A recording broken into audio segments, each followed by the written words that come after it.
Start with the installation of wall panels and flex stones.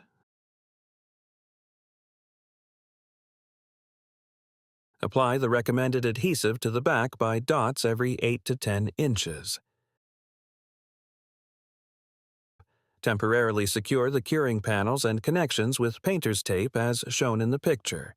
Measure and cut openings for outlets and switches. Use a utility knife or jigsaw.